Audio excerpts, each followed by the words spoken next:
Le César du meilleur acteur. Et puis on essaiera un jour de faire une grande cantine gratos. Yes, we can. Serge Gainsbourg, bonjour. Il n'y a eu qu'un vainqueur, c'est l'espoir. Europe 1.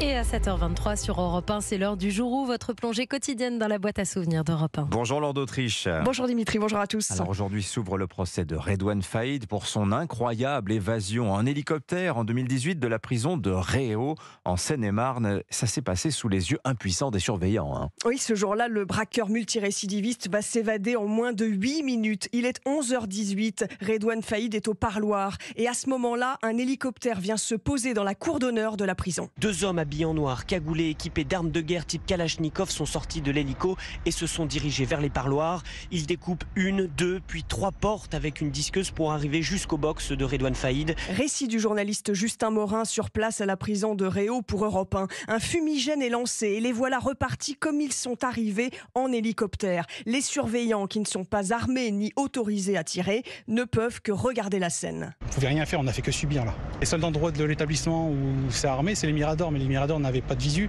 Nous, non armés, avec un simple sifflet, un simple Motorola, on ne va pas aller à l'encontre de personnes armées jusqu'aux dents. L'un des gardiens se souvient avoir trouvé Redouane Faïd très serein, marchant calmement jusqu'à son évasion. Alors après son redécollage, l'hélicoptère prend la direction de l'aéroport Roissy-Charles de Gaulle. Oui, le pilote est un formateur qui a été pris en otage dans un héliport en banlieue parisienne. Les fuyards ont ensuite emprunté une voiture noire qu'ils abandonnent sur le parking d'un centre commercial et 600 gendarmes sont à la recherche de Redouane Faïd quelques heures après son évasion. D'après nos informations, le commando circulerait désormais avec une camionnette Renault blanche, activement recherchée par les forces de l'ordre. Après 4 jours de cavale, toujours rien. Le sous-directeur de la lutte contre la criminalité, Philippe Véroni, s'attend à ce que ce soit long et dangereux. Je crois qu'il était libérable en 2035, donc pour lui, il joue gros. Nous attendons, je dirais, une certaine forme de résistance. Redouane Faïd, évidemment, fait partie du grand banditisme, donc est habitué à la cavale. Le passé nous l'a montré, mais je pense qu'effectivement, à part l'effet de surprise,